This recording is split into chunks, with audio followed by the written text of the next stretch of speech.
Alhamdulillah, assalatu vassalamu ala rasulillah. Qadrli tinglovchilar, sizlar bilan birgalikda sunnatni va hadisni tushunish qo'llanmasi kitobiga asoslangan holatda tayyorlanayotgan darslarimizni davom ettirar ekanmiz. Bugun hadislarni anglash faslining 29-sarlavhasi bo'lgan rivoyatlarda ko'riladigan axloq hadislarni tushunish sarlavhasini tushuntirishga harakat qilamiz. O'zingizga ma'lum, Alloh Rasuli sallallohu alayhi va sallam bir hukm qo'yuvchi payg'ambar bo'lishliklari bilan birgalikda ayni vaqtda eng chiroyli ibrat mazmunini tashuvchi, biz uchun yagona yo'lboshchi bo'lgan eng axloqli bir zot edilar. Shunday ekan, u zot sallallohu alayhi va sallamdan rivoyat qilingan hadislarni tushunar ekanmiz. Bu hadislarni ahkom va axloq tasnifi doirasida tushunishimiz alohida ahamiyat kasb etadi. Hazrati Payg'ambar alayhissalomdan sodir bo'lgan hadislardan ba'zilari axloq va odob bilan bog'liqdir. Faqat hadis adabiyotida axloqni bu hadis kitoblaridagi bo'lim va sarlavhalardan izlash xato bo'ladi.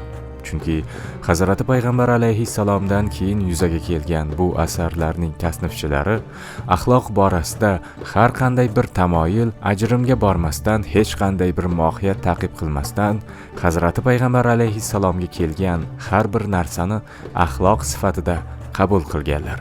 Shu jihatdan qaraganda, boshida iymon bilan bog'liq bo'limlarni o'z ichiga olgan holda, hadis adabiyotlarining qariyb barchasi axloqqa doir bir ko'rinish kasb etmoqda.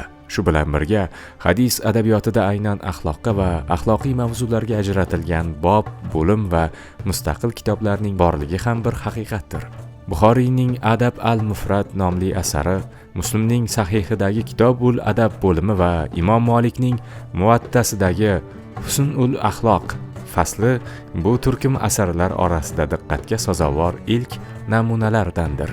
Qisqasi, axloq hadislari adabiyotlar orasida islom axloqining eng ustun g'oyalarini, qadriyatlar shajarasi ichida bizga beradigan bir bo'lim yoki tasnif mavjud emas. Masalan, Muslimning Kitobul Adabida 45 hadis joylashgan. Axloqiy qadriyatlar nuqtai nazaridan qaraganda, axloqqa doir muhim bir tamoyil bo'lgan istizan, ya'ni bir joyga kirish uchun ruxsat so'rash bilan birga arab urfi bo'lgan texnik, ya'ni katta odamning og'zida chaynalgan xurmo bilan chaqaloqning og'zini totlantirish amaliyotini o'z ichiga olgan hodisalar bir joyga yig'ilganligi ko'rilmoqda va bir usul muammosi bilan yuzma-yuz qolmoqda.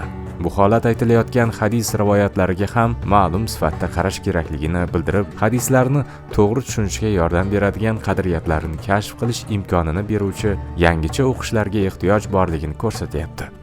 Axloq hadislarida avvalambor bu rivoyatlar o'z ichiga olgan axloqiy tutum va munosabatlarga e'tibor berish o'rniga, bu tutum va munosabatlarga rahbarlik qilgan qadriyatlar, qadriyat hukmi, g'oyaviy qadriyatlar, vosita qadriyatlar, qadriyatlar shajarasi bilan bu shajarani belgilagan muhim faktorlarni asos qilib olgan holda tushunishga harakat qilish kerak. Axloqiy hadislarga tegishli adabiyotimizda bunday bir ajrim qilmaganligi va zikr qilib o'tilgan har qanday bir qadriyatlar shajarasi kuzatilmaganligidan bu qadriyatlar bilan qovushmagan juda ko'p hadis axloq bahslari ostida birlashtirilgan.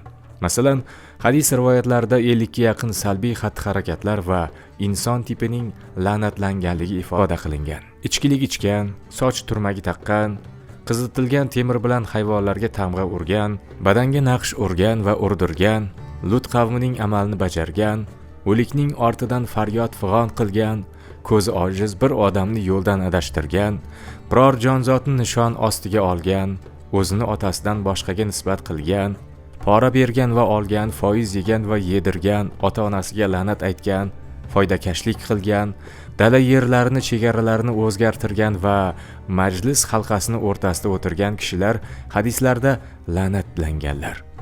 Lekin la'natni zarur qilgan xatti-harakatlarga qaralganda, bularning bir-biridan farqli qadriyat kategoriyalariga ega ekanligi ma'lumdir. Shuningdek, rivoyatlarga baho berilar ekan, qadriyatlar shajarasini aniqlashda so'ralishi kerak bo'lgan savollar shulardir. Hazrati Payg'ambar alayhissalom so'zlari, tutumlari va xatti-harakatlariga yo'nalish bergan narsa Qur'on aytgan azim axloq tamoyillari edimi? yoki azm axloqning asl belgilovchisi shaxsan Hazrati Payg'ambar alayhissalomning so'zlari, tutumlari va xatti-harakatlari edimi?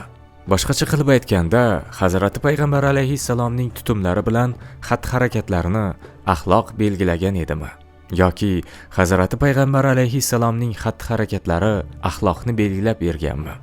Aslida, Hazrati Payg'ambar alayhissalomning so'zlari va amaliyotlari orasida bu qadriyatlar shajarasi, bu mezonlar oshiqchasi bilan mavjuddir.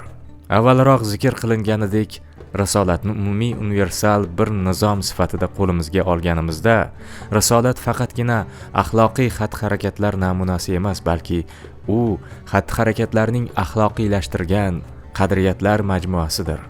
Foyda va zarar, fazilat va razolat, saodat va baxtsizlik, xayr va shar, husn va qabohat, itoat va axloqsizlik, maqbul va nomaqbul, xush va noxush, soz va buzuq, adolat va zulm, haq va botil, bular Hazrati Payg'ambar alayhissalom namuna qilib ko'rsatishdan charchamagan universal axloqiy qadriyatlardan faqatgina bir nechtasidir. Mazkur holatda bizning vazifamiz har qanday holatda tanlov qilishga imkon beradigan ko'rinishda rivoyatlardagi g'oyaviy qadriyatlar bilan vosita qadriyatlarni ajrim qilish va ajratilgan g'oyaviy qadriyatlar orasidagi shajarani aniqlashdir.